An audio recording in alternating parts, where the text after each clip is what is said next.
Muito boa noite a você que está na companhia da Canção Nova e obrigado já pela sua presença aqui no nosso programa de hoje.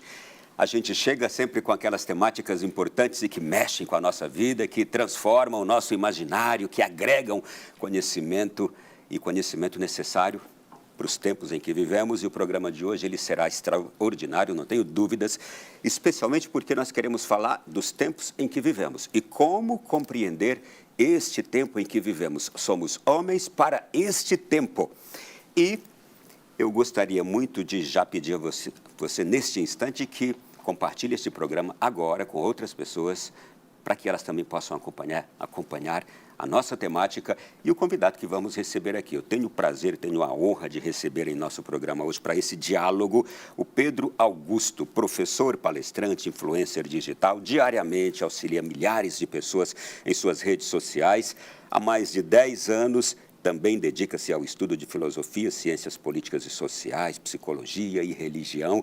Nós vamos dar um giro no mundo e na história do homem. Pedro, seja bem-vindo, muito boa noite, é um prazer te receber, já te conheço bastante, é um prazer te receber aqui. O prazer é todo meu, muito obrigado pelo convite. A gente vai poder conversar de assuntos diversos aqui, mas a primeira coisa que eu gostaria de saber de ti é sobre a tua forma de se apresentar, que eu gostei demais, está lá no teu Instagram, não é? Sim. Lá você diz que, e me chamou bastante a atenção a forma como você escreve lá.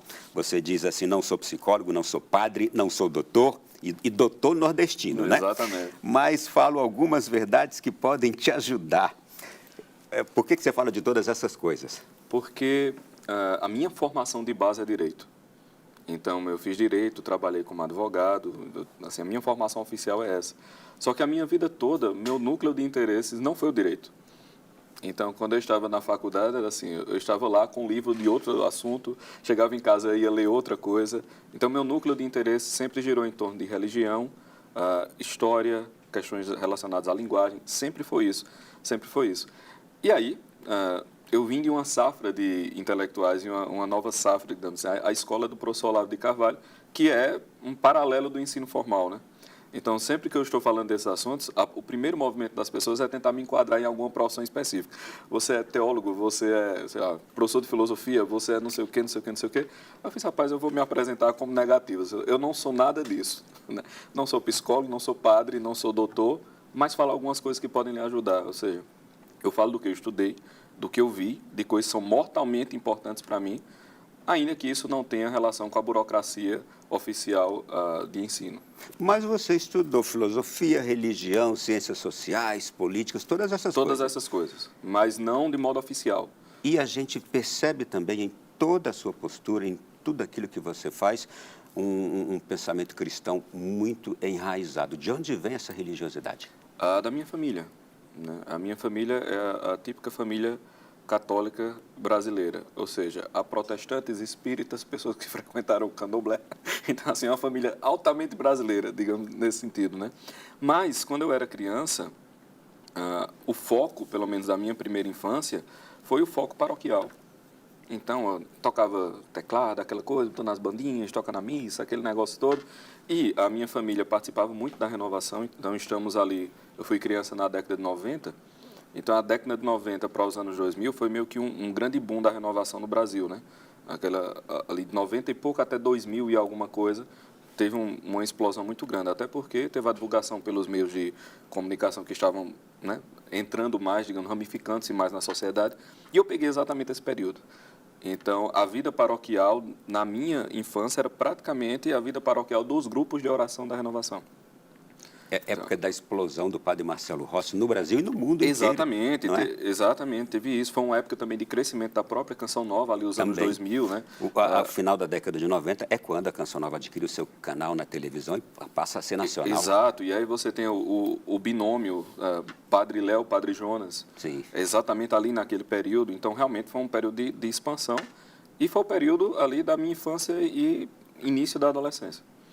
Você trata de questões religiosas com propriedade. Isto é, você se aprofundou no conhecimento religioso. Sim, faz pelo menos uma década que eu Eu venho estudando essas coisas. E não é por nada que se eu tivesse curiosidade sobre madeiras e mesas, assim, eu passaria uma década estudando tipos de madeira, tipos de corte. É um traço de personalidade, né? Como o meu foco foi para a religião, assim, fiquei setado nisso por anos. E aí ocorreu um negócio curioso, Ronaldo, que é o seguinte. Quando você começa a estudar, a primeira coisa de quem se dedica à vida intelectual, um pouquinho mais, eu não estou nem falando virar o intelectual, que isso é uma coisa muito, muito grave, assim, no sentido de que é muito sério, né? De gravidade de erro, não, é de gravidade de seriedade. Mas quando você se dedica um pouco ao assunto, você começa a perceber o quanto você não sabe. Assim, a primeira escada da sabedoria é perceber o quanto não percebe. Se você percebe isso, você já percebeu demais. Você já sabe muito. Né? O só sei que nada sei. Por quê? Para o indivíduo ignorante ou tolo, tudo é simples. Porque ele não consegue, ele não se apercebe das nuances. Então, o mundo dele é preto e branco, em esquemas simples. Ele não percebe as gradações de cinza que existem entre uma coisa e outra. Ele não percebe o mundo que existe ali entre uma afirmação e outra, porque o mundo dele é bipolar, liga, desliga, certo e errado, e pronto, nos esquemas mais simples possíveis. Quando você começa a cavar certos assuntos, você percebe, primeira coisa, a realidade é muito complexa. Assim, a criação é muito grande, é muito maior do que você. E aí, quando você começa a lidar com temas religiosos, você começa a perceber que não dá para lidar com religião de verdade a partir de esquemas simples. Então, para você saber, por exemplo, sei lá, vamos pegar um assunto que foi, por conta dessa questão protestante dentro da minha família, e espírita, dois assuntos que sempre me tocaram pessoalmente, né? A questão da reencarnação e a questão do protestantismo em todos os aspectos. O papado, Eucaristia, aquelas coisas que o protestantismo brasileiro tende a confrontar-se mais, né, com o catolicismo. Só que para você saber isso, cara, você tem que saber muita coisa antes. Você tem que estudar tudo isso. Tem que estudar. Beleza, sei lá, maternidade divina. Maria não é mãe de Deus, Maria é mãe de Cristo. Ela não pode ser mãe de Deus. Como você é mãe de alguém que já existia antes? Eu já vi alguns pastores famosos dizendo isso. Certo, aí você entender isso, aí você vai voltar às heresias cristológicas do primeiro século. Você vai voltar àquelas discussões lá. Você vai ver a questão da encarnação. Você vai ver a questão da graça, da ordem natural, ordem hipostática. Aí você vai ver os méritos marianos a partir da maternidade divina. Ou seja, você começa a cavar, e 5 anos depois de você começar um assunto, você pensa, meu amigo, eu era um jumento completo há 5 anos. Aí, 10 anos depois, você vai dizer, rapaz, 5 anos atrás, eu não sabia, era de nada, entendeu? Isso me leva a refletir aqui sobre o seguinte, a religião e a religiosidade, para além de nos transformar, ela também explica muita coisa. O que a religião pode explicar? Absolutamente tudo. Eu gostei muito dessa imagem aqui, né? A gente pode até tirar algumas coisas dela, a questão dos números por trás da imagem da criação.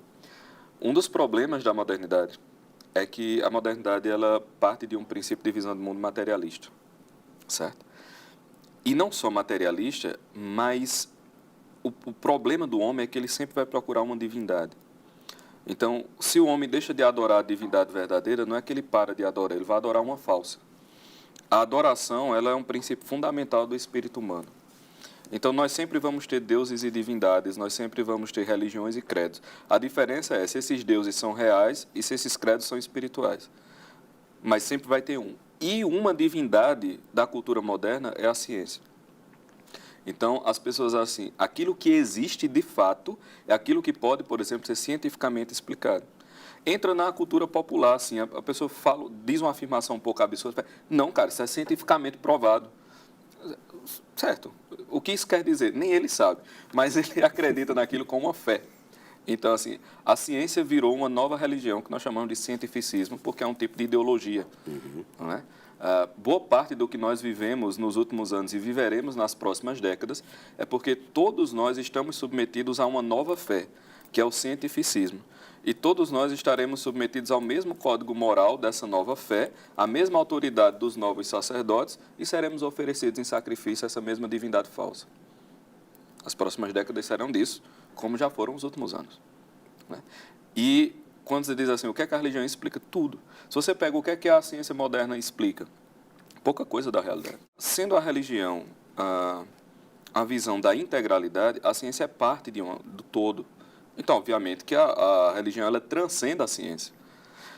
Tomemos a vida humana. Vamos lá, o que é que a ciência não é capaz de explicar? Por exemplo, você não pode provar cientificamente juízos estéticos. A beleza, ela não é objeto de prova científica moderna.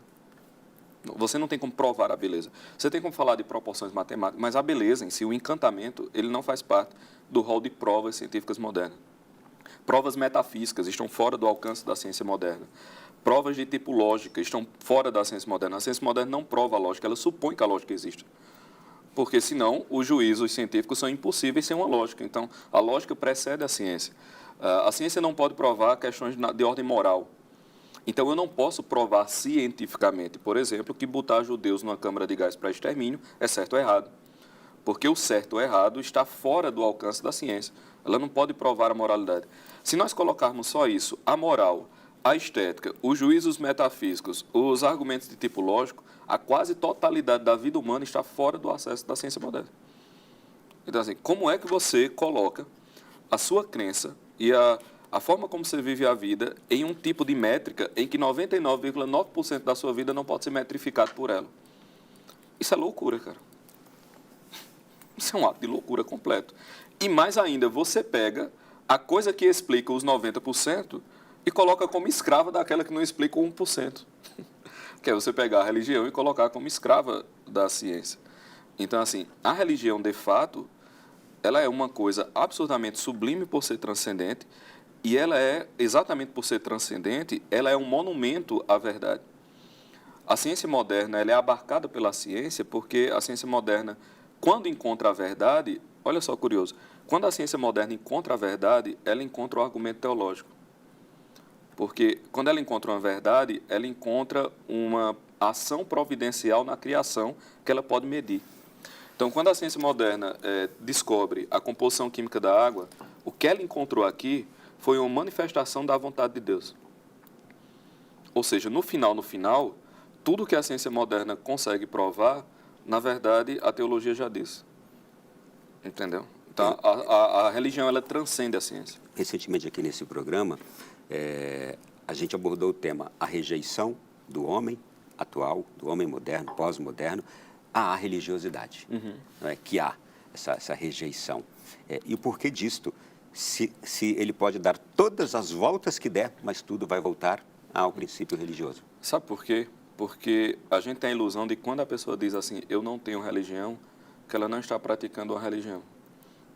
Ela tem a ilusão de que ela não tem religião nenhuma. Não, ela tem. Sabe?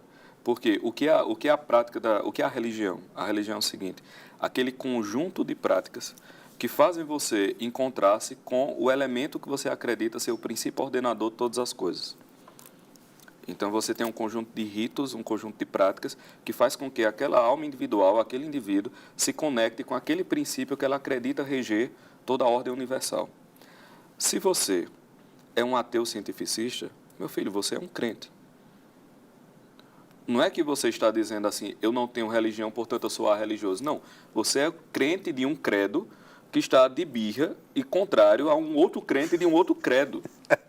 Então, assim, a guerra de ateus e religiosos é uma guerra entre duas religiões. Tá entendendo? Então, é isso que ninguém está entendendo. São duas religiões que estão se combatendo. E aí tem um ponto também que muitos líderes e pastores católicos não entenderam ainda.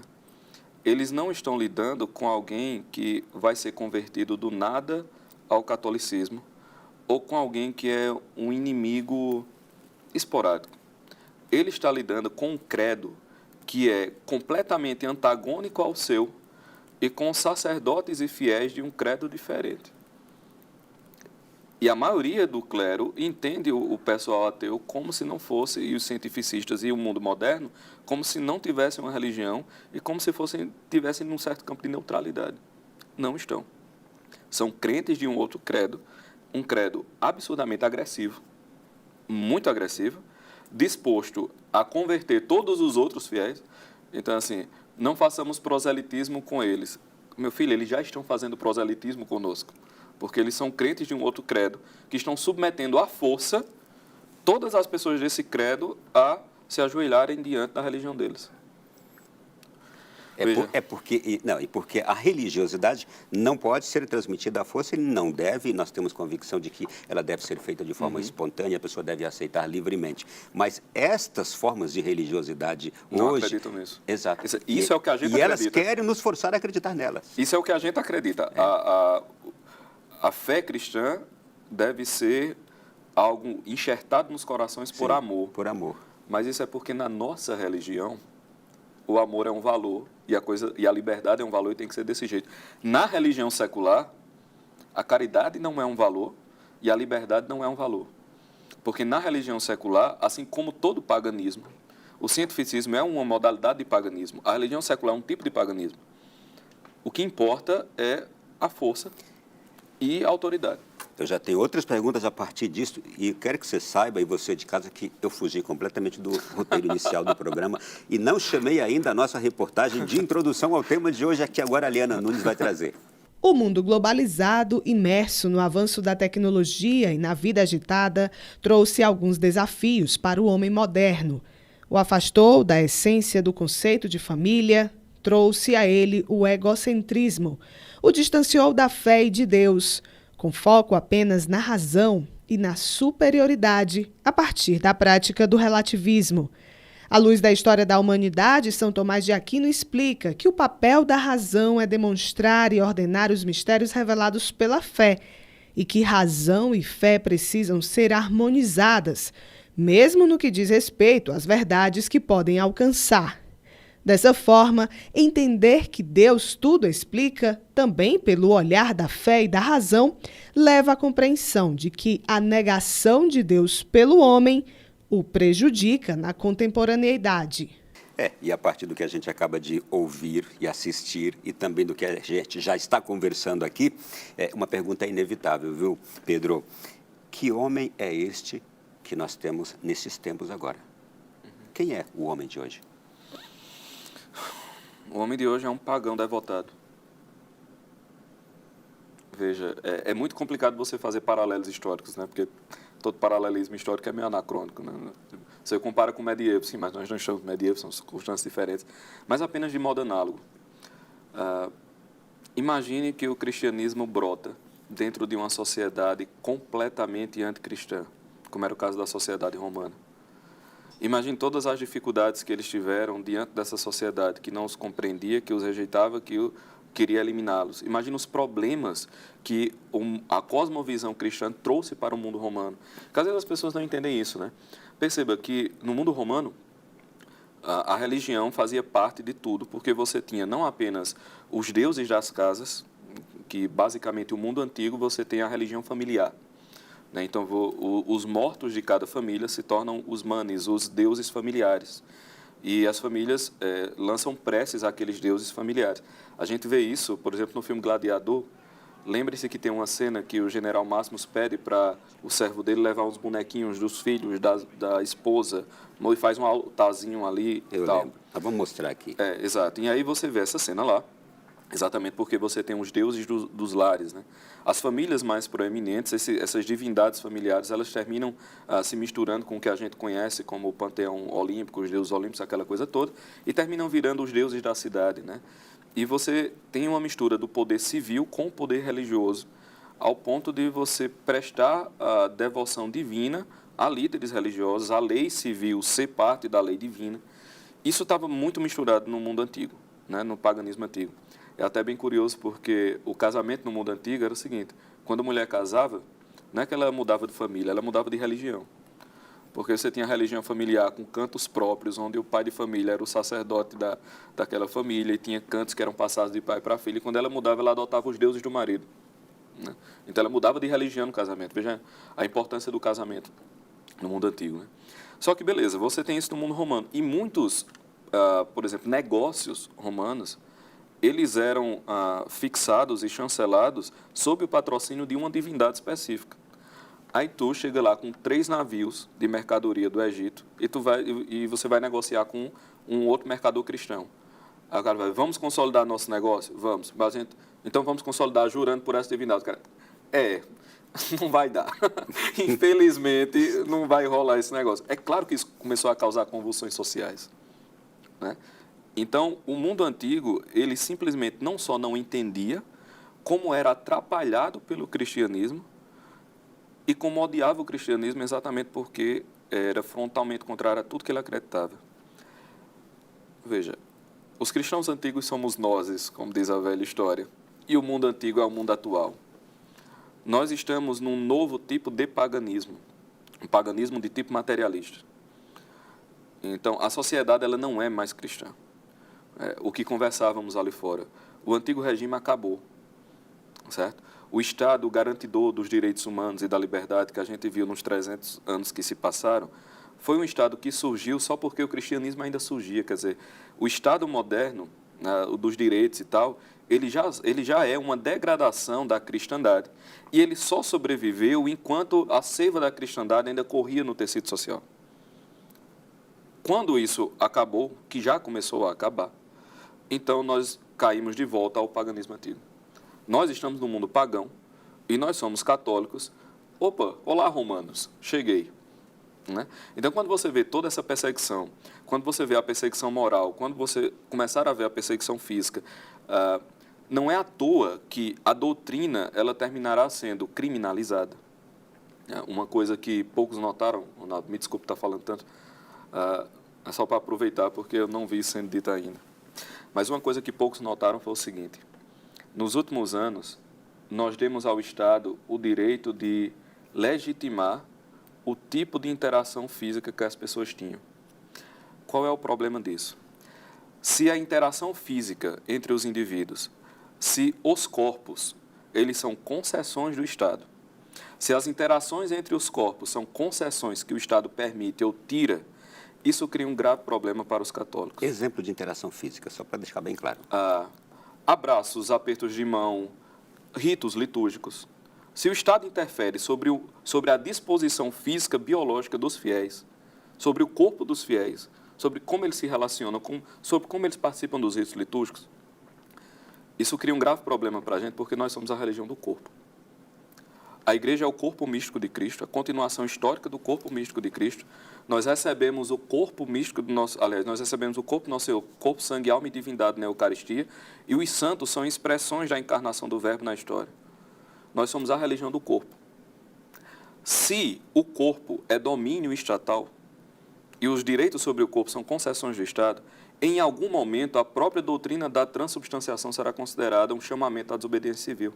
Você está se referindo a situações diversas, desde o que vivemos na pandemia, por exemplo, o acesso ao aborto? A tudo, exatamente. Exatamente. O que a pandemia fez foi acelerar o controle da nova religião cientificista sobre a população como um todo e sobre o catolicismo também. Então, existe uma grande diferença, Ronaldo, entre você ser o legítimo detentor da moral sobre os corpos dos seus fiéis, como é o caso da igreja, e você dizer, não, essa medida aqui está ok. Isso aqui eu vou, pessoal, isso aqui pode. Não, isso aqui já entrou numa área. Ou seja, você está determinando até onde o Estado pode entrar ou não. Mas se você transforma, isso aqui é um problema, se você transforma a Assembleia num eco da religião estatal, você não está protegendo o povo. Você só está fazendo com que o povo se submeta ao novo paganismo, à religião cientificista. Você percebe que não é uma questão de adotar ou não, é uma questão de postura, entendeu? A religião do corpo não pode permitir que o Estado determine a interação entre os corpos, porque senão ela vai estar determinando como a liturgia, ela vai estar determinando como a doutrina vai tratar os corpos. E aí a doutrina será criminalizada se for contra a legislação e a religião estatal, e aí a liturgia será criminalizada se for contra a religião e a doutrina estatal. Está entendendo? Como é que você entende esse estado de coisas, esse ponto a que chegamos, analisando historicamente a história da humanidade? Isso é cíclico? É razão para desespero? O que está acontecendo? Como é que eu posso analisar ao olhar para toda a nossa história? Sim, vamos lá. O evento mais importante da história humana é a encarnação do Verbo. nada foi mais importante do que a vinda do Nosso Senhor. A vinda do Nosso Senhor divide realmente a humanidade entre antes e depois. Então, a encarnação do Verbo é o ponto fundamental.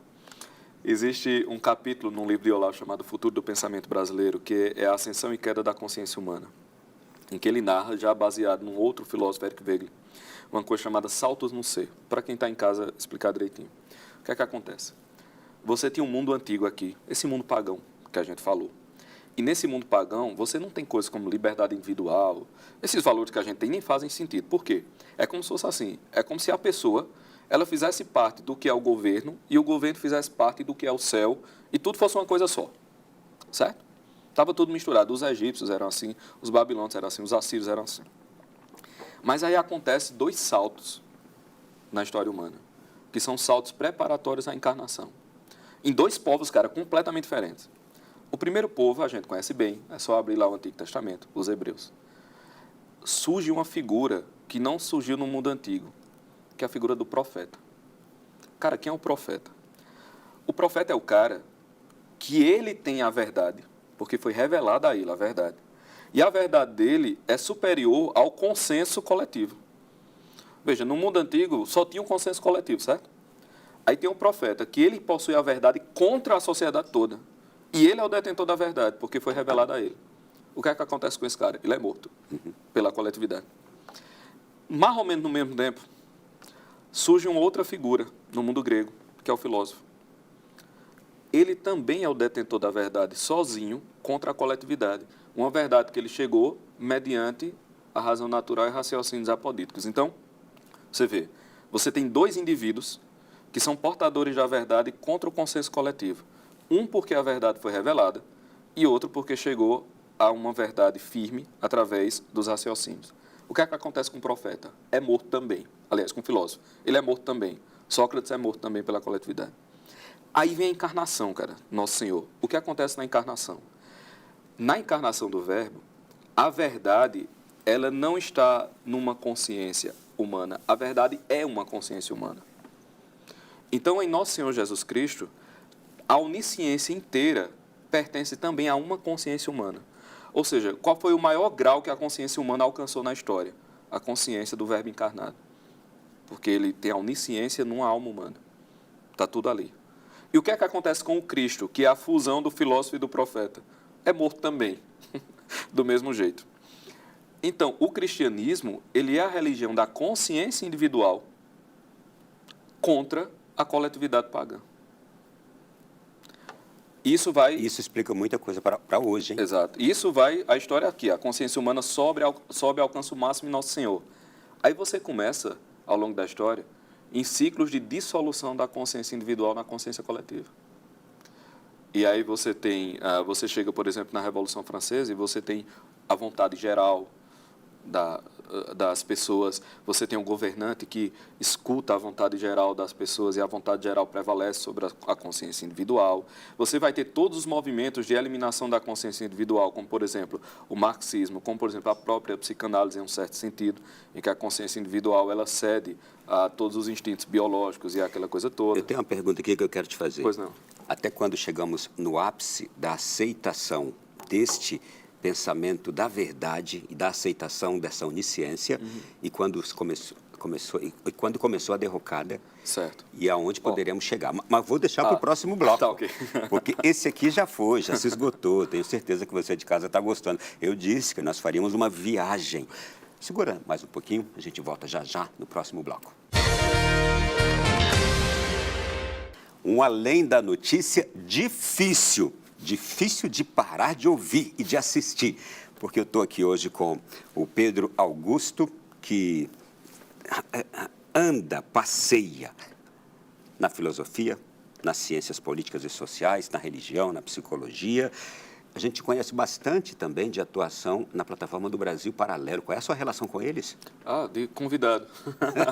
Eles são sempre muito gentis quando precisam de alguma coisa, quando tem uma ideia que eu posso contribuir, me convidam e somos amigos. Um trabalho extraordinário que fazem e que eu recomendo, né? Conheça a plataforma Brasil Paralelo e seja assinante também. Sim, se puder. Prestam hoje um trabalho extraordinário para o nosso país. Exato. Né? Pois é. Olha, em último bloco a gente parou aqui falando sobre história e sobre o cristianismo na história e o paganismo do início, o paganismo que hoje vivemos. Quando é que nós chegamos, qual foi o ápice do pensamento cristão na nossa humanidade, na nossa sociedade? O ápice do pensamento cristão foi o século XIII. O ápice da cristandade, ali, o renascimento do século XII e o século XIII. Século XIII, que é o século de Santo Tomás, o século... Francisco de Assis. Exatamente, né? Ali 12 e 13. Veja, uma coisa que nós temos que parar de ter é um vício da inteligência chamado cronocentrismo. O que é o cronocentrismo? Crono é tempo, né? Cronômetro, ordem cronológica, né? Cronometrar alguns produtos, cronos por aí. Né? E o centrismo é exatamente você ter essa ideia de centralidade. Então, o que é o cronocentrismo? É você achar que a sua época é a melhor época do mundo. Por quê? Porque é a sua. Então, tem gente que diz assim, meu Deus, em pleno século XXI isso está acontecendo. Meu filho, por que o século XXI é necessariamente melhor do que o XX, que é necessariamente melhor que o XIX? Assim, não faz o menor sentido. Isso já é um movimento ideológico. Isso já é parte da concepção revolucionária do mundo. Né? E aí, eu lembro muito de Chesterton, quando ele fala assim, não dá para discutir com alguém que diz que a quinta-feira é melhor do que a quarta só porque é quinta. Não dá para discutir, né?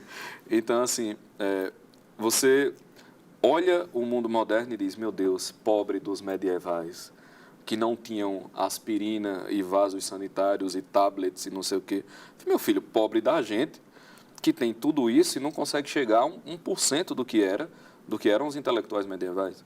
Então, o ápice da cristandade, o ápice da pedagogia de tudo é exatamente isso. Você pega a escola vitorina, Hugo de São Vítor, Ricardo de São Vítor, você pega aquele pessoal todo, Santo Tomás, nós chegamos no auge daquele negócio da humanidade. Né? E aí você vem, como eu vinha comentando, dos movimentos de queda que estão muito misturados com... Veja, a queda da consciência humana, nesse sentido, de ser a portadora da verdade, ela está muito ligada a um aumento do poder do Estado sobre o indivíduo. Porque, assim, é uma religião perdendo espaço para outra religião. Se nós falarmos, por exemplo, do mundo medieval, cara, um rei medieval, ele tem muito menos poder do que qualquer governador brasileiro. Mas muito menos poder. Só para você ter ideia, até ali o século XVIII, você não tinha uma coisa como serviço militar obrigatório. O nome do absolutismo, que já é uma degeneração da monarquia Luís XIV, ele praticamente tinha que ir mendigar soldados. Hoje você tem qualquer governantezinho dar um estalo de dedo, uma mobilização de centenas de milhares de homens. Assim. Isso é um tipo de poder que muitos governantes da antiguidade nem sonhavam. Então, o auge foi isso. E aí você tem esses movimentos de decadência que vão coincidir com o aumento do poder político. Né? Quando você vê aquela coisa da dissolução, algo que me espanta muito, que ninguém notou ou não quis falar, é a tal ideia do consenso científico. Veja, o consenso científico, primeiro que é uma coisa contrária em termos. Se a ciência moderna ela é uma aproximação da verdade, ou deveria ser, né? Não tem como dar verdades absolutas, e ela é feita por confronto dialético entre teses, você não pode ter um consenso dentro de uma estrutura de confronto dialético de tese, meu filho. Como é que você tem um consenso se a natureza do negócio é confrontar teorias? Não faz o menor sentido. Então, consenso científico é muito mais uma manifestação de poder da nova religião secular do que algo da ciência moderna propriamente.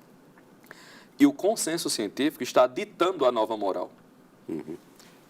E você não pode ir contra o consenso científico.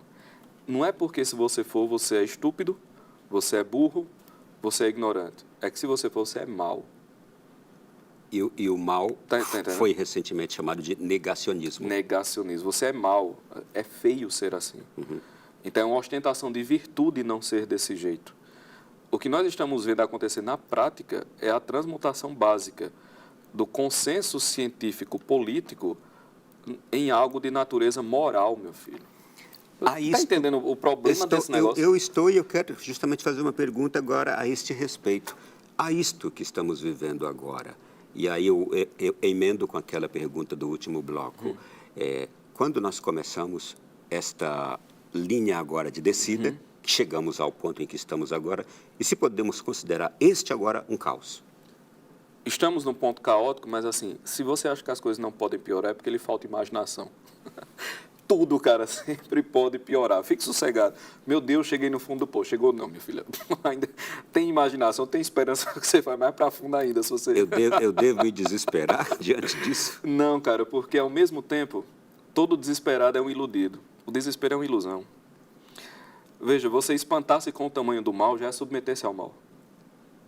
Então, como reagir? Vamos lá. Primeira coisa, não ficando triste, não, triste pode ficar, não vou dizer isso não, mas não ficando desesperado pelo mal lhe tocar. O que é que eu quero dizer? A gente não pode ser soberbo o suficiente, Ronaldo, do mal tocar a gente e nós acharmos que isso é prova de que o mundo está se acabando e que aconteceu uma injustiça universal.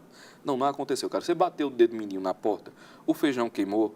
Assim, eu lhe garanto, os oceanos estão do mesmo jeito, as montanhas não derreteram, entendeu? O céu continua do mesmo lugar. Você não é o centro cósmico e o mal lhe tocar não significa dizer que tudo se acabou. Esse não é o seu primeiro ponto. Meu Deus, como é que eu estou vivendo nesse tempo? Porque esse era o melhor tempo para você se salvar. Por quê, Leonardo? Vê só. Deus, ele está acima do tempo, certo? Beleza. Então, vamos imaginar o tempo aqui. Vou pegar esse copo. É essa câmera aqui, né? Vou pegar esse copo aqui. Imagine que o tempo é esse copo, beleza? Beleza. Então, eu tenho aqui passado, presente e futuro, certo? Deus, meu filho, não está aqui dentro, não. Deus está aqui em cima. Então, Deus olha o tempo inteiro, passado, presente e futuro, de uma vez só. Ele olha de cima aqui. Está tudo acontecendo ao mesmo tempo. Isso significa dizer que as ações divinas, elas se dão na eternidade e se projetam dentro do tempo. Então, Deus decide um negócio, aí cai aqui dentro do copo. A gente só vê o movimento do copo e a gente acha que Deus está agindo de dentro. Não, Deus está agindo de fora. Deus está agindo desde a eternidade. É por isso que Santa Teresinha diz, nada acontece que não tenha sido previsto desde toda a eternidade. Ela entendeu isso aqui, porque Deus está aqui. Deus poderia, portanto, se ele vê o tempo e todos os atos dele são daqui de cima, ele podia criar a sua alma, Ronaldo, no século XIII. E todo o arco da providência da sua vida está relacionado àquilo. Mas ele não fez. Por quê? Porque, considerando o seu papel, considerando a sua personalidade, considerando os seus aspectos de temperamento, considerando tudo aquilo que você é, se você vivesse o século XIII, você ia perder sua alma. Então, o momento que Deus lhe colocou no mundo, cara, o momento em que você caiu aqui dentro do copo, é o melhor momento para a sua salvação. E é o seu momento. É o seu momento. Então, meu Deus, só uma coisa, não. O pessoal diz, como é que eu vou botar filhos no mundo assim? Meu filho, se seu filho nasceu agora, significa que para a alma daquela pessoa, que, deixa eu dizer, é seu filho porque calhou de ser, mas ele não é seu filho, ele é filho de Deus. Então, se Deus quis colocar ele nesse tempo agora, é porque vai ser a melhor coisa para a alma dele. Então, qual é a solução para isso? A solução para tudo isso que a gente está falando é o seguinte: catolicismo, doutrina social da igreja, sacramento, eucaristia, família, comunidades e pronto. Ou seja, você ter sua família dentro de uma comunidade, não necessariamente no sentido de novas comunidades, né, como é a Canção Nova, mas de um conjunto de famílias, quaisquer que sejam, dedicadas à vida intelectual e à vida sacramental. A única coisa que vence o poder do Estado são consciências livres. Você não tem como ter consciências livres sem uma família que transmita aos seus filhos, por autoridade natural, uma religião transcendente. A consciência livre depende da liberdade e da autoridade das famílias. Por que é o último campo de batalha é a família, meu filho? Porque se você destrói a autoridade natural, você destrói a transmissão da fé transcendente. Você destrói a transmissão do credo, que é exatamente o inimigo do credo secular. Me dá uma pausa só para aplaudir essa resposta. Obrigado. Eu escutei recentemente um pregador dizer a mesma coisa. Quando hoje a gente reclama do tempo em que a gente vive, reclama por causa de todo esse conjunto de coisas que acontece que nos amedronta e, por exemplo, isso se manifesta na hora como é que eu e os meus filhos, o que serão dos meus filhos nos próximos anos, neste mundo que a gente está vivendo, a cada dia as coisas estão ficando piores. Esse pregador dizia, não, você e seus filhos foram colocados por Deus neste tempo e para santificar este tempo. E ele trazia outra coisa que você me fez recordar aqui agora. E foram justamente nos tempos mais difíceis da humanidade que Deus fez surgir grandes santos. Exatamente. Grandes santos na nossa história surgiram em momentos difíceis. Então, nós hoje somos chamados a sermos esses homens virtuosos e os nossos filhos igualmente. Então, trabalhamos na busca das virtudes. Mas voltar àquela fé, aquele catolicismo, que não se suja com isso nem com aquilo, ele se mantém reto, na pureza do... Que ele paira acima do que está acontecendo no mundo, né? É assim, ó, é o pau quebrando e você se confessando, comungando e tendo menino. Tá entendendo? É assim que funciona o negócio. Acreditando em Deus. Exatamente. Não parar de acreditar em Deus. Não parar, veja. O desespero, ele é sempre uma ilusão. Todo desesperado é um iludido. O desespero é uma tentação. Inclusive, esse movimento que parece muito piedoso, não vou colocar filhos no mundo porque o mundo está mal, é um movimento de profunda impiedade. Porque ele é baseado, primeiro, no ódio à providência, no desespero, que é uma ofensa a Deus, e no amor próprio. E se expressa como uma não confiança em Deus. Exatamente. Assim, a pessoa quer ser virtuoso como? Não confiando em Deus. Eu acho que não vai dar certo. Algo me diz que não encaixa. Uma coisa com a outra não encaixa, entendeu? Bom, já que a gente entrou nesse rumo aqui, eu já ia puxar para lá. E o que vem a ser virtuoso, uma pessoa virtuosa? E como buscar essas virtudes para a gente não se amedrontar com as coisas que a gente está vendo?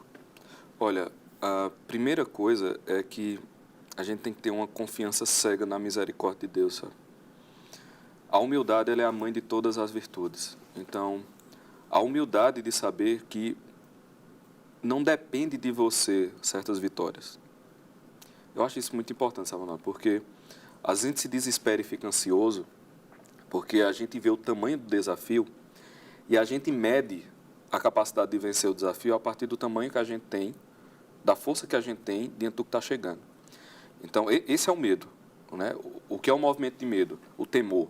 Você olha aquele negócio lhe parece muito grande, muito longe das suas forças de combatê-lo, e você fica ansioso, aquilo vai chegando, você fica ansioso sem saber o que fazer, e você vai se desesperando. Isso expressa hoje ansiedade, etc, depressões, etc. essas coisas todas. A pergunta básica é, meu filho, e quem disse que depende de você? Quem disse que depende de você? Nós só somos obrigados ao combate, a vitória depende de Deus.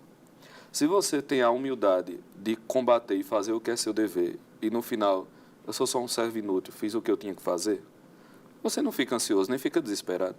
Porque se você ganhar ou perder, foi providencial, ou seja, foi bom. Né? Tem uma passagem na Imitação de Cristo, que Tomás de Kempis, falando a respeito do desprendimento que nós temos que ter, ele até diz assim, que te importa se fica doente ou saudável? Se não é nem da sua conta, se você fica doente ou saudável. Isso explica o medo também de tanta gente com enfermidades atuais. Exatamente. Meu Deus, parece que o pessoal descobriu que morre, né? Sim. Assim, ninguém morreu na humanidade toda. Eita, as pessoas morrem. Nossa, que curioso, que inédito. Aí, beleza, você não pode confiar completamente nas suas forças. Acho que a humildade de perceber que é Deus que rege a história. Deus, nosso Senhor, Ele é o personagem principal da história. Quando você tem essa humildade, as coisas ficam mais suaves. Porque você começa a ter uma esperança cega na misericórdia. Ou seja, o pau está quebrando aqui, está tudo dando errado, mas não importa, é Deus que conduz as coisas. E tem um outro ponto, sabe, Ronaldo, que é muito curioso, que é o seguinte, o temor que a gente sente é um indicador de onde o nosso coração está. Então, assim, você teme o quê? Você teme perder a sua fama? A sua boa fama? Você teme ser desprezado?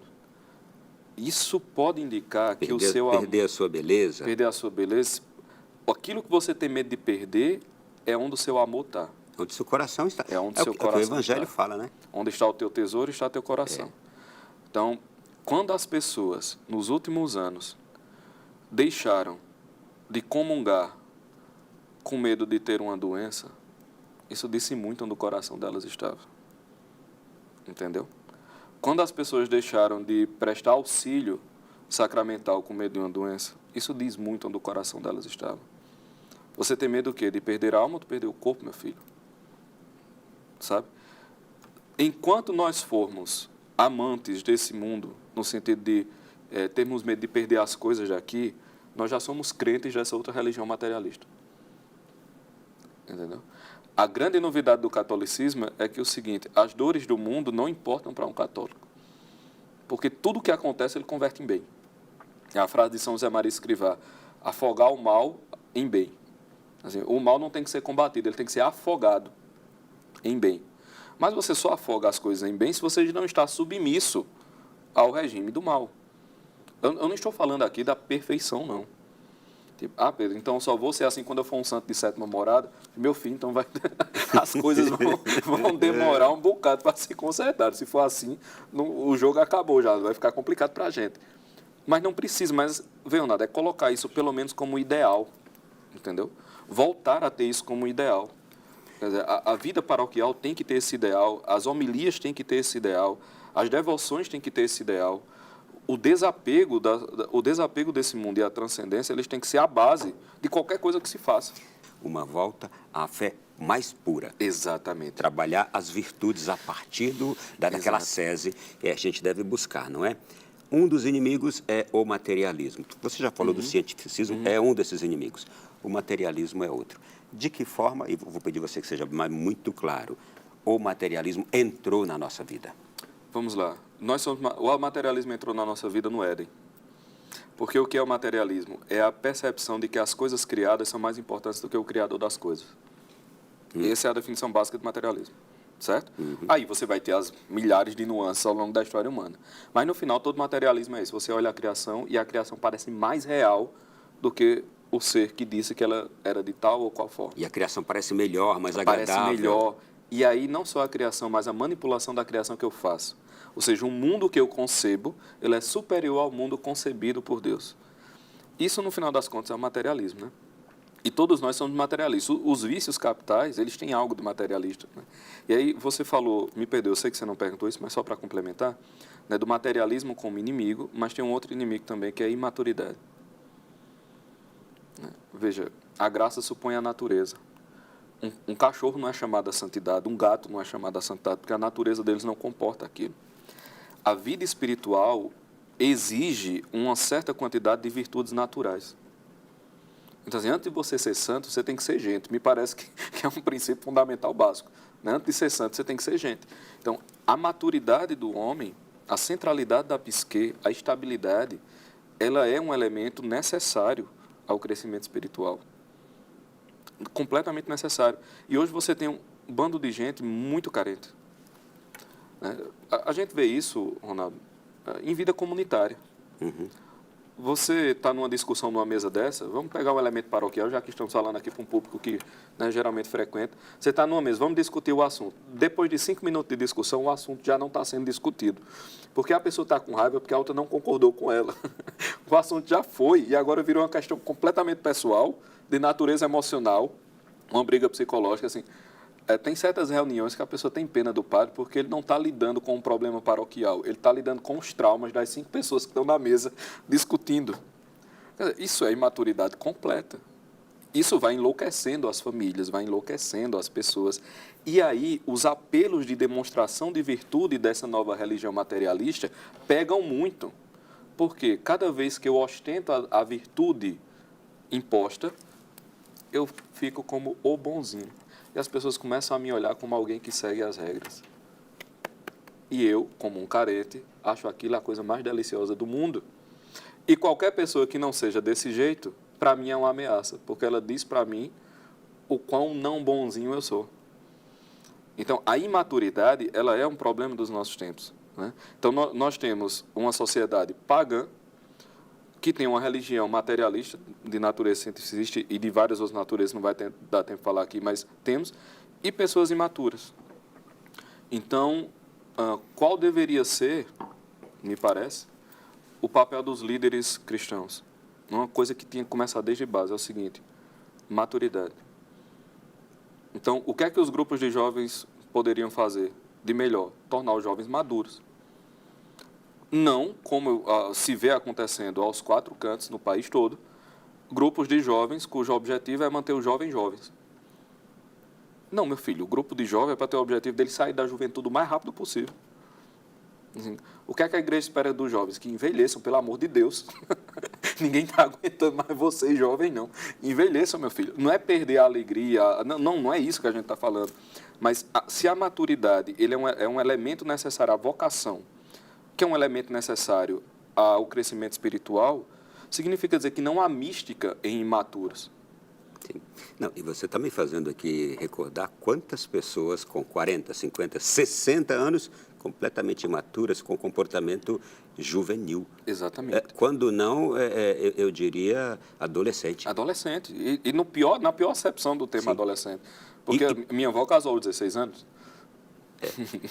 Então, assim, já tinha adolescente maduro. Já tinha adolescente e maduro. E pessoas com 50 que não chegaram nessa maturidade. Não casariam com a maturidade da minha avó aos 16. Entendeu? Estou me lembrando de dois poetas aqui portugueses que brigavam. Um que dizia que eu gostaria de ter os seus 50 anos a mais porque você não tem os 50 anos a menos que eu tenho. Alguma coisa assim, quando eles estavam brigando. Eu lembro de uma frase, agora você falou, fez referência, não lembro de uma, acho que foi Shaw, meu Deus, era até um combatente de Chesterton que ele diz assim: a juventude é uma coisa maravilhosa, pena que é desperdiçada com jovens. Você falou de imaturidade, eu não havia perguntado, mas eu gostei muito também quando perguntei do materialismo e que buscaram uma relação cada vez maior com os animais. Nada contra eles, criaturas amadas de Deus.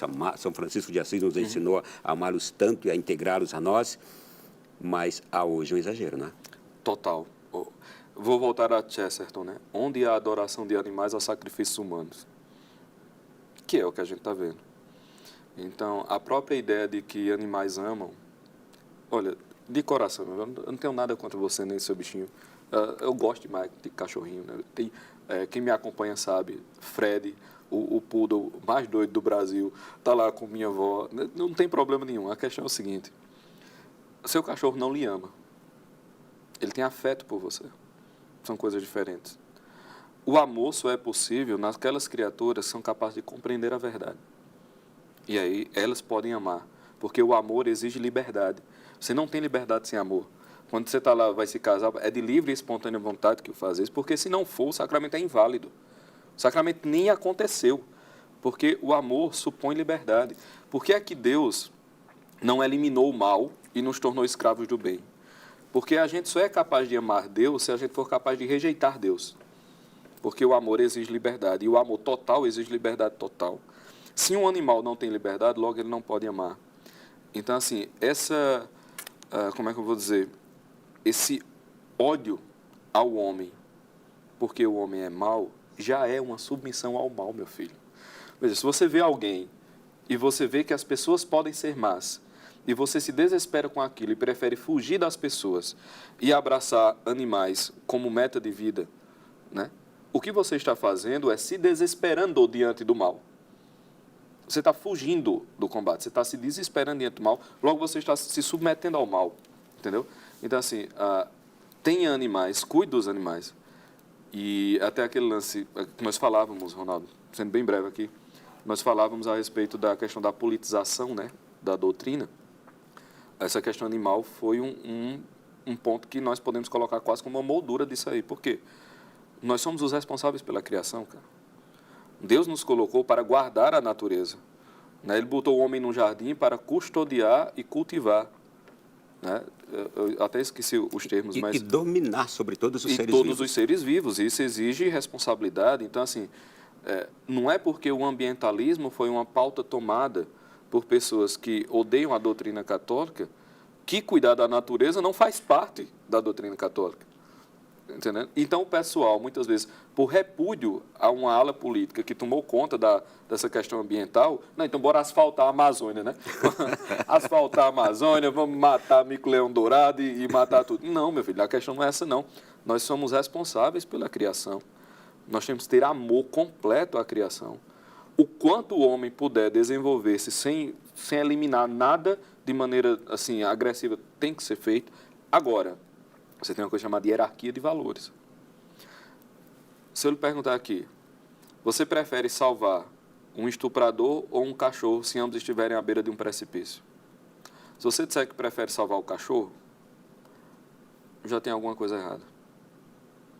Porque aquele estuprador, a alma dele valeu a cruz.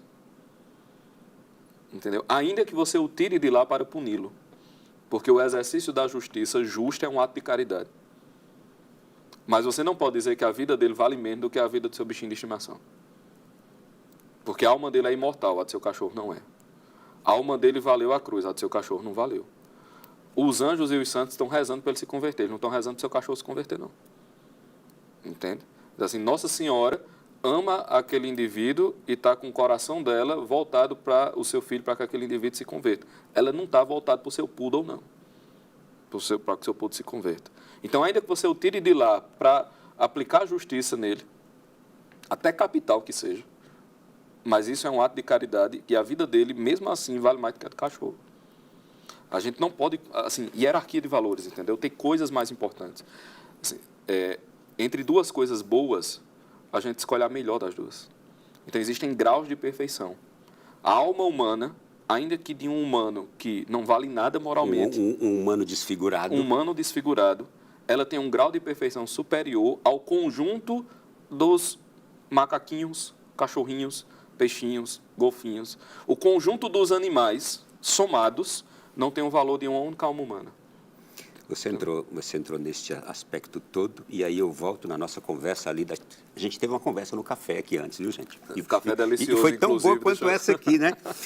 E ali a gente falava do quanto foi magistral Leão XIII na doutrina, na sua encíclica Rerum Novarum, doutrina social da Igreja, porque ele falava ele trazia um pensamento que era numa linha ali que não se mistura nem com o liberalismo materialista e nem com o socialismo comunista, nada. Ele conseguiu trazer uma doutrina para a Igreja completamente pura, que nos faz enxergar esta verdade. Exatamente. Ronaldo, tem duas coisas do mundo moderno que a Igreja deu ao mundo moderno, que elas são vilipendiadas, elas são manchadas por quem ataca e por quem defende.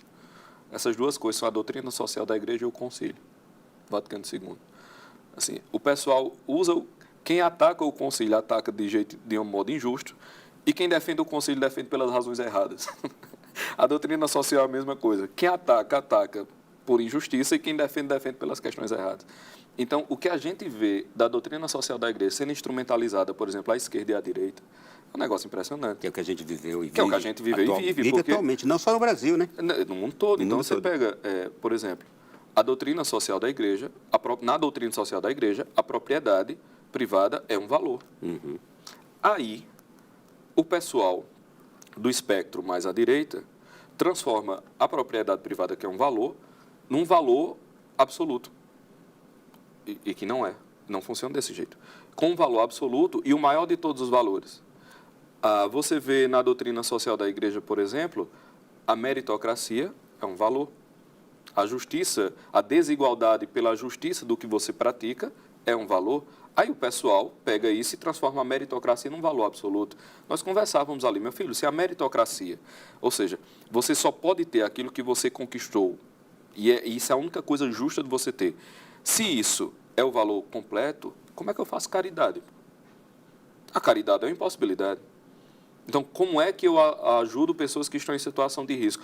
Mas ela procurou, eu sei, meu filho, mas ela vai morrer. Se você vai deixar de dar um assistencialismo a alguém que vai morrer, porque pela culpa dela ela não tem comida naquele mês, deixa morrer aí. Isso não faz o menor sentido. Entendeu? Aí, por outro lado, o pessoal pega a caridade e transforma no assistencialismo sob a tutela do Estado. Aí a pessoa pega a propriedade, a ausência de valor absoluto na propriedade, como um valor absoluto do Estado, não tem propriedade nenhuma e tudo pertence ao Estado, bota taxa, bota imposto, o seu filho é do Estado, não é seu. Você trouxe com perfeição os dois extremismos. Exatamente, cara, não pode. Assim, a doutrina social da Igreja, ela paira sobre as discussões partidárias. O problema é que... É a interpretação errônea de um ou de outro. Mas é que está dentro da Igreja, tanto entre as pessoas como entre o clero, existe instrumentalização de uma parte e de outra. As duas coisas mais absurdas podem existir. É catolicismo de esquerda e catolicismo de direita. Então, as duas coisas mais absurdas pode ter. Não existe nenhum, nem existe outro. Existe apenas doutrina social da Igreja. Certo? E aí o que é que a gente vai ter? Como a doutrina social da Igreja ela abrange os dois aspectos, porque ela é superior a eles, vai ter coisas que as pessoas vão entender como sendo mais para esse lado, e coisas que as pessoas vão entender como sendo mais para esse lado, mas que não é nenhum nem outro. Interpretação errônea. Interpretação errada. Falta do conhecimento Exatamente, real. porque ela está aqui, pairando acima do negócio. Entendeu? Acabou esse bloco? Não acredito. A gente vai ter que parar, mas vai ter mais ainda. E no próximo bloco eu vou entrar aqui em algumas das temáticas que você tem abordado ultimamente nas suas lives, Sim. no seu canal. Nós vamos falar um pouco sobre, por exemplo, aqui os pecados capitais, que são hoje também, eu diria que um flagelo da alma humana, não é? Mas daqui a pouquinho, na sequência desse nosso Além da Notícia especial de hoje, que tem um tema assim muito aberto mesmo, compreender os desafios do tempo em que vivemos. A gente volta já. Que Além da Notícia, na noite de hoje, aqui na TV Canção Nova. Obrigado pela sua companhia e vai aí divulgando para outras pessoas. Naquele grupo de WhatsApp, vai passando aí. Ao final do programa, você já pode pegar o link e repassar para quem você quiser, tá bom? Vamos seguindo aqui. Estou com o Pedro Augusto e eu vejo muitas das temáticas que você aborda lá nos seus canais, especialmente no Instagram, onde está lá. Você deu uma aula sobre ascensão e queda da inteligência humana. O que está acontecendo conosco? Isso tem a ver com aquilo que nós comentamos no segundo bloco, né? A inteligência humana, ela tem a ver com a consciência humana de quem nós somos. Então, você tem tanto esse fenômeno macro, que nós falamos de dissolução da consciência individual, como a gente tem um fenômeno do emburrecimento programado. Inclusive, você tem até uma obra que tem esse título, né? O emburrecimento programado. Se nós tomarmos a educação, por exemplo, de uma criança nas escolas catedrais do século XII, e nós tomarmos um doutorado na melhor universidade brasileira, uma criança dessa de 15 anos, ela estava absurdamente mais preparada do que qualquer doutor de doutorado de universidade brasileira. E eu não estou exagerando. Meu Deus, que eu século? não estou exagerando. Em que século? 12, 13 ali. Uma Meu criança, Deus. um adolescente, um jovem que completasse o trivium, né, o início das artes liberais, estava absurdamente mais preparado e eu não estou exagerando. Deixa eu te perguntar, existe alguma escola hoje no Brasil, no mundo que ensine aquilo que se ensinava naquela época? Olha que curioso. Cara, o Brasil é um negócio fantástico, porque exatamente no Brasil nós temos um renovo desse movimento. Eu tenho uma esperança muito grande no Brasil, sabe? Ao contrário de muitos meus colegas, tem um até que fica tirando onda. Falei, Pedro, eu queria ter... Você é muito esperançoso no Brasil, isso aqui deu errado. Fiz, não vou dizer que não deu, não. Deu errado um pouquinho. Mas, assim, eu tenho muita esperança no Brasil porque em nenhum lugar do mundo está acontecendo o que está acontecendo aqui. O problema é que as pessoas não estão enxergando porque os movimentos eles começam muito sutis, mas eles são avassaladores. Eu digo que eu tenho esperança no Brasil porque nós estamos vendo de maneira sutil um movimento surgir, né? E um movimento de retorno a essas origens. Você já tem vários pensadores de várias matizes, né, retornando a esses conceitos, inclusive já com escolas, criando ali pequenas escolas que trabalham com isso. Pessoas com material independente que essas escolas já utilizam em certa medida, ou seja, você tem esse movimento crescendo. Só que não chegou na massa, não chegou na mídia, nem vai chegar, a não ser como detração, obviamente, não é? Mas isso já está acontecendo, certo? Então, cara, eu vou dizer um negócio aqui, ainda bem que vai ficar gravado, mas acho que o Brasil ele é uma semente de esperança para as próximas décadas, se não para os próximos séculos. Celeiro. Eu acho. Eu acho de verdade, não estou com um fanismo, porque é o Brasil. Não, não é por isso. É porque Mas eu realmente acho que... há uma profecia sobre isso. O Brasil vai salvar, acho que o que sobrou da cristandade, em certo sentido, sobrou por aqui. E essa cristandade que sobrou está recebendo um polimento intelectual que não está acontecendo em outros lugares, né? Uma nova leva de intelectuais está surgindo, ainda discreta, trabalhando isso. Então, a inteligência humana, eu acho que ela vai, veja que curioso, vai ser salva, né? Eu não vou nem citar aqui, porque senão o processinho vem, mas a inteligência humana, ela vai ser salva exatamente nesse caos aqui que nós estamos, entendeu? Isso vai acontecer. Então, esse emburrecimento programado, ele teve seus frutos, mas das cinzas desse caos, as coisas estão morninhas ali e daqui a pouco algumas labaredas aí vão surgir. Eu realmente acredito nisso, certo? Eu realmente acredito nisso. Basta estar atento, observar e daqui a pouco as coisas vão começar a acontecer. Mas vamos lá, de forma bem... Bate-pronto, né? Bate-pronto aqui. Por que em poucas palavras, dessa baixa no nosso QI, assim, e veio num progresso, mas parece que agora está mais acelerado. Nós somos a primeira geração em que os filhos têm um QI mais baixo que os pais. Exato. Por conta da educação. Nas últimas décadas, a educação brasileira deixou de importar-se em cultivar na alma do estudante os valores mais elevados da vida e os valores mais elevados na ordem intelectual para transformar toda a pedagogia numa propaganda revolucionária. Foi isso que aconteceu. Então, o revolucionário, ele é um mecanismo, ele não é alguém. Obviamente, uma peça não é inteligente. Você respondeu numa live sua como se tornar mais inteligente. Pode falar rapidamente? Posso. A primeira coisa para se tornar mais inteligente, por incrível que pareça, é tornar-se menos desesperado. O desespero emburrece, porque o desespero faz com que você não perceba o conjunto de possibilidades que está à sua frente. Ou seja, o desespero lhe cega para a realidade. E a inteligência é um movimento de apreensão da realidade. Então, se você consegue apreender a realidade, você fez um movimento de inteligência. Se você é um desesperado, você se fechou às possibilidades do real. Logo, você ficou mais burro. Então, quer ser mais inteligente? De verdade. Sacramentos, confissão, esperança, autores clássicos. Acabou. Não pergunto Porque mais. um santo, ele pode ser ignorante, mas ele não é burro. Não pergunto mais. E nós temos muitos exemplos, Muitos. inclusive de santos sem estudo e Exato. que eram homens verdadeiramente Não inteligentes. são eruditos, mas não são burros. São coisas diferentes. Né? Exato. Você deu um curso chamado Aprendendo a Perdoar, que é uma das recomendações cristãs bíblicas mais sagradas e necessárias para a transformação humana. Por que você também quis ensinar as pessoas?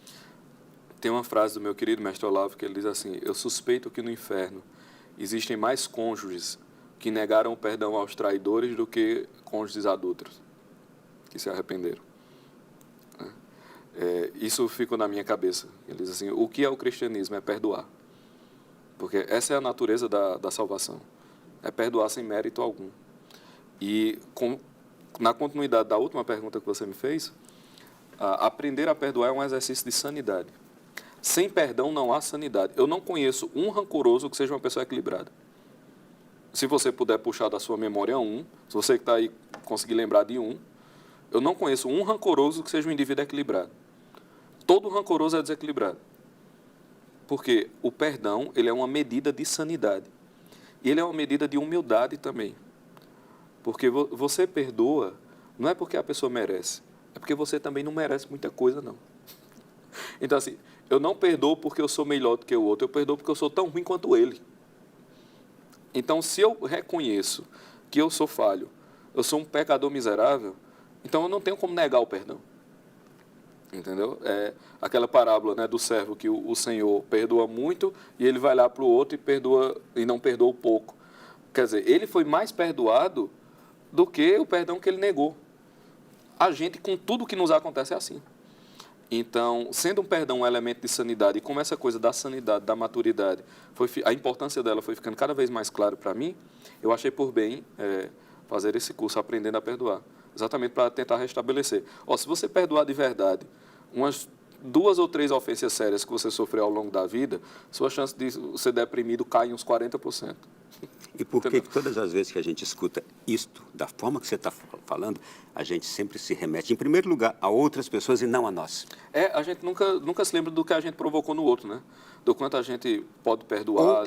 Ou do quanto nós somos rancorosos por causa desta falta de perdão. Sim, olha só, olha que negócio louco.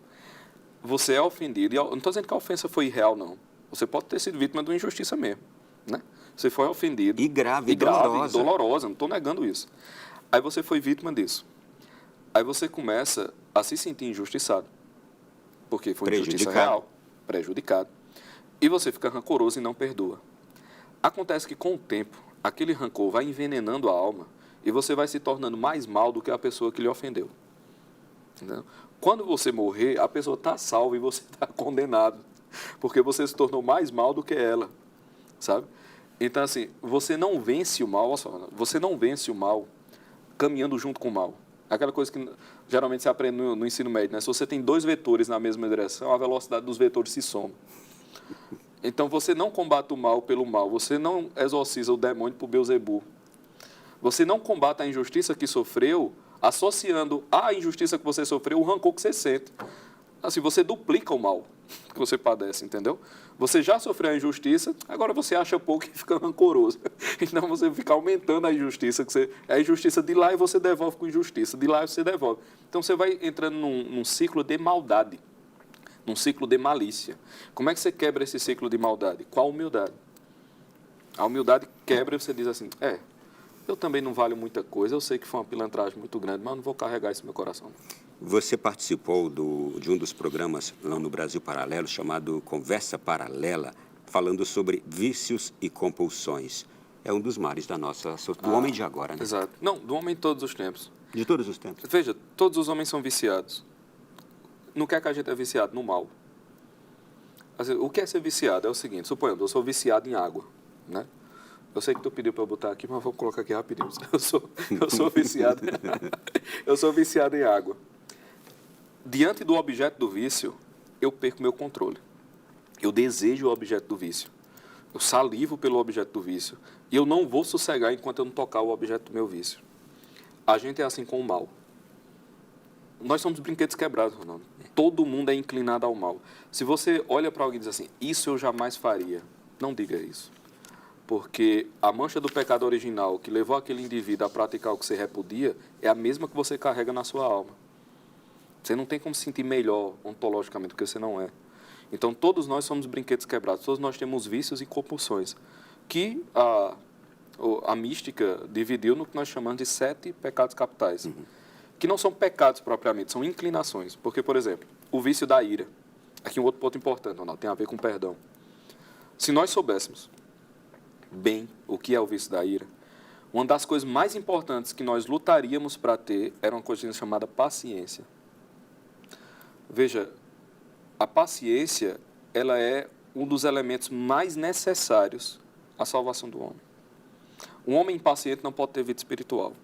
Um homem impaciente não pode ter caridade. Um homem impaciente não tem equilíbrio. Um homem impaciente não tem tolerância. Um homem impaciente não sabe perdoar. Um homem impaciente emburrece. Ou mulheres, homem impaciente, criatura humana, tá? Mulher exatamente. também. Mulher também. Vocês não estão fora disso. Deixa eu só dizer. Vocês não estão fora disso, não. Então, veja. O indivíduo impaciente, ele é um indivíduo que caminha para a maldade. E a ira é um problema. Entendeu? A ira, por isso nosso Senhor diz, aprendei de mim que sou manso e humilde de coração. Assim, é uma ordem direta, aprendei de mim que sou manso e humilde de coração. Então, a ira é um vício. Você pode pecar por ira, porque levou uma topada e xinga o cara ali da câmera, e você pode pecar por ira com um homicídio. Então, olha o arco do negócio. Então, tem o pecado de ira, né? São milhões possíveis. Mas você tem a inclinação da ira. Então, todos nós somos inclinados à gula, todos nós somos inclinados à avareza, muito inclinados à avareza, todos nós somos inclinados à preguiça, que não significa dizer que você está parado. Preguiça não é letargia. A preguiça é o seguinte, a preguiça é um tipo de tristeza que você sente. Não sei porque eu estou usando esse copo. A preguiça é um tipo de tristeza que você sente por perceber o trabalho que vai dar para alcançar o bem. Então, você tem um bem, e você tem o trabalho o sacrifício necessário para alcançar o bem.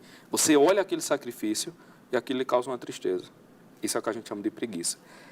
Essa tristeza pode se manifestar ou pela letargia, você ficar parado e não fazer nada, ou em você fazer tudo menos aquilo. Então tem gente que diz assim, eu não sou preguiçoso não porque eu não paro. Aí quando você vai olhar, a pessoa tinha que, sei lá, ela tinha que digitar essa página.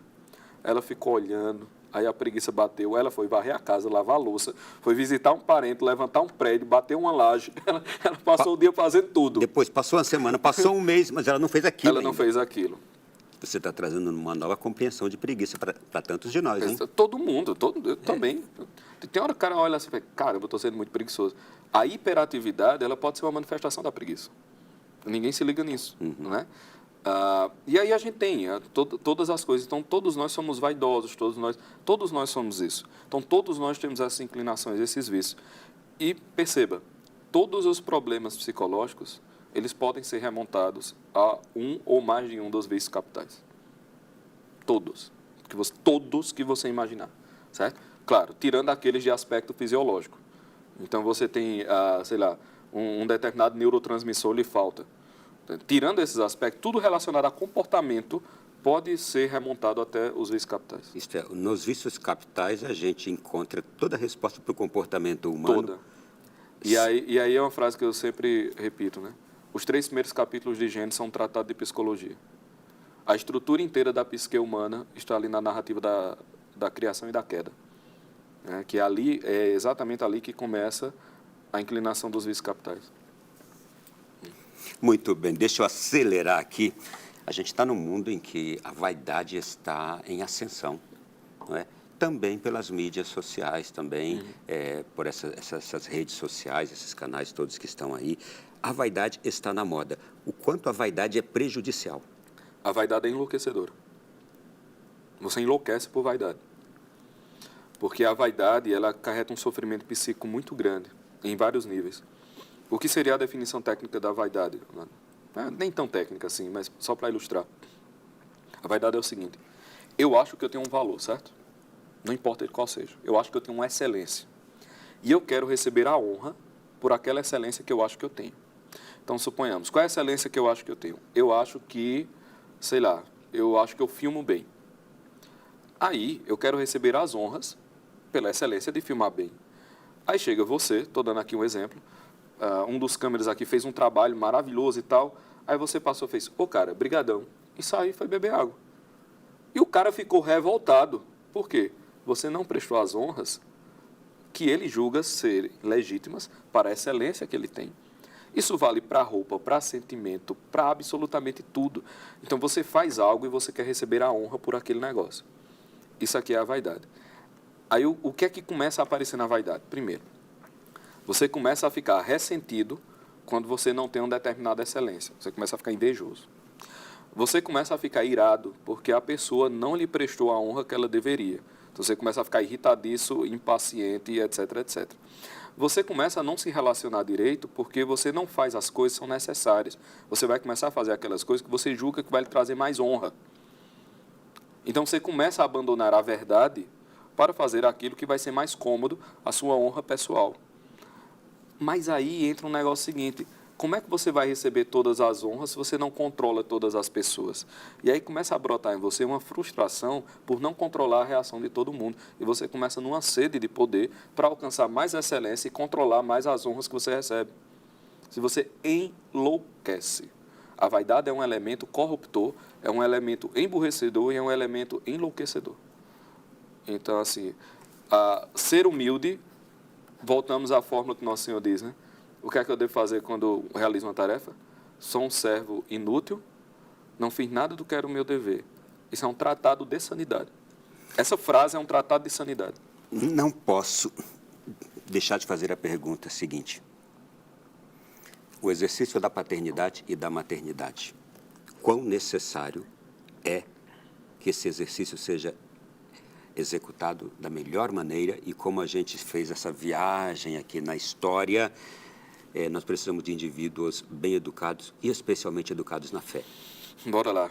Vamos partir de um primeiro princípio. Todo homem, toda mulher adulta é um pai e uma mãe, ainda que não tenha filhos biológicos, nem filhos adotivos. Eu não tenho filho nenhum. Bem, você é um pai. Eu não tenho filho nenhum. Sim, você é uma mãe, se você for uma pessoa adulta.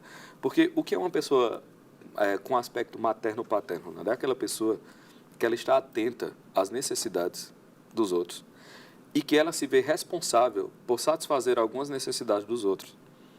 Então, você tem um aspecto paterno, quando chega ali um campo, você nota que o cara está meio... O que aconteceu, cara? Quando tu está precisando de alguma coisa? Não, tô não. Ou então, alguém fez algo errado, você fez, isso aí poderia ter sido feito diferente. Você está atento às necessidades, tem responsabilidade sobre o ambiente. Isso é um aspecto de cuidado paterno ou materno. Logo, todo homem adulto e toda mulher adulta é pai e mãe. E por homem e mulher adulta, eu digo que todo mundo tem mais de 16 anos. Entendeu? É pai e mãe, ainda que não tenha filho algum. Então, o exercício da paternidade começa com uma postura paterna e materna diante do mundo, diante daquilo que lhe cerca. O que é um problema na educação atual, porque as pessoas são educadas para permanecerem imaturas e crianças. Criança não é pai nem mãe. Então, se você tem uma criação da juventude para a eterna infância e a eterna adolescência, o que você vai estar fazendo é tirando dessa pessoa capacidades. Por isso, uma frase que eu costumo usar: quem mima não ama. Se você mima alguém, ou seja, se você pega a pessoa que sabe andar e coloca ela no colo, o que você está fazendo é tirando capacidades dela. Ou seja, você não está amando a pessoa, você está se amando, porque você adora carregar ela no colo. Então, você se ama e utiliza ela para se amar, ou seja, é um ato de pilantragem. Entendeu? Você está sendo malicioso, mau e pilantra, e dizendo que está amando. Você não está amando. Então, o exercício, a educação para a maturidade é o princípio da paternidade e maternidade saudável. E aqui a gente já tem um problema cultural. As pessoas não são educadas para isso. O outro problema é que tu conhece alguém, Ronaldo, que um adulto que você tirou as responsabilidades dele. Uma pessoa que é adulta e não tem responsabilidade nenhuma, ela fica doida. Pode ir atrás. Do mesmo jeito, se você pegar uma criança e botar a responsabilidade nela, vai atrapalhar a sua vida infantil. Se você pega um adulto e tira a responsabilidade dele, você vai atrapalhar a vida adulta dele. Um adulto sem responsabilidade é um perigo. Todo desocupado é perigoso. Um adulto sem responsabilidade é perigoso. Então, assim, assumir a paternidade e maternidade, tanto em nível de maturidade quanto em nível de família, é também um elemento de sanidade. Aí nós voltamos para aquela nova religião. Se você quer dominar o conjunto da sociedade, você tem que impedir que as pessoas se tornem maduras. E você tem que impedir que as pessoas se tornem pais e mães. Se você fizer isso, você tem um conjunto de indivíduos frágeis, suscetíveis ao desespero, mergulhados nos vícios capitais, ressentidos, rancorosos, sem sentido da vida. E alguém nesse instante está dizendo de casa, é o que nós estamos mais vendo. É o que nós estamos mais vendo. E aí basta alguém dizer, ei, você está assim? Sabe o que é a culpa? A culpa é do catolicismo, que fica dizendo que você tem que fazer tal e tal coisa. Venha para cá. É mesmo. Isso aqui é muito difícil. Eu vou para cá. Entendeu? Bem-vindo ao mundo moderno. E esse eu vou para cá saia da igreja, saia da igreja, saia da religião, não é? Rejeita a doutrina, não frequenta os sacramentos, não vive essa vida. E é justamente o oposto. É exatamente o oposto. Venha realmente viver uma fé autêntica, profunda, e isto será a resposta para essas questões todas. Essas questões todas. Problemáticas todas. Exato. O serviço, né? A utilidade de salvar a tristeza. O programa inteirinho a gente está indo e voltando sempre na mesma base ali. A base está numa fé autêntica, sim, pura, bem vivida, não é? E para terminar o nosso programa de hoje, uma pergunta. Ainda há esperança, não é? E se ainda há esperança, mas o que é a esperança? Não é que ainda é, que só existe esperança. O desespero é uma farsa. O desespero é uma inexistência. A única coisa que existe é a esperança. Veja, não existe mal grande. A única coisa grande que existe, a única coisa realmente surpreendente é a bondade de Deus. O resto não é. Veja, só Deus é. O resto não é. Então, assim, o desespero não é algo. Só Deus é alguma coisa. Então, não é que ainda há esperança, é que só existe esperança. Não é, todo o resto é ilusão. Quero te agradecer por essa presença aqui no programa. Realmente a gente fez aqui um percurso maravilhoso. Falamos de tantos temas. Ficaram outros também que não dá mais tempo de falarmos. Noutra ocasião, quando você estiver aqui, vai ser um prazer poder te ouvir de novo. Que é esse prazer meu. Fico muito, muito agradecido. Seu trabalho nas redes sociais, qual é? É diário? É diário, eu estou sempre postando coisas, falando, vídeos. Está no Instagram? Exatamente. Tem um curso que é o DPA, Direção Pedro Augusto. E toda semana eu subo uma aula. Então, o primeiro módulo foi falando sobre o desespero. Nós analisamos um livro chamado Tratado do Desânimo. O outro módulo foi falando sobre a bondade, a diferença entre ser bom e bonzinho. Qual a diferença de ser bom e ser besta? Está explicado lá. E nós estamos falando agora a respeito da constância, da virtude da constância, né? Como ela se aplica no dia a dia, o que ela é na vida espiritual, etc. Então, toda segunda-feira, sobe uma aulinha lá de 20, 30 minutos. Então, é bom de acompanhar, fácil, acessível, é feito mesmo para a entrada, né? O DPA, Direção Pedro Augusto. Obrigado pela sua persistência e vontade, desejo de aprofundar cada vez mais no conhecimento, na fé, para nos trazer, assim, respostas. É o que o mundo de hoje precisa, né? Eu que agradeço, de coração. Tá aí. Gente, esse foi o nosso Além da Notícia da noite de hoje. Já, a partir de agora, já vai lá no Canção Nova Play, pega o link e repassa para quem você quiser. Um grande abraço a todos, fique com Deus, até a próxima quinta-feira, aqui no nosso Além da Notícia.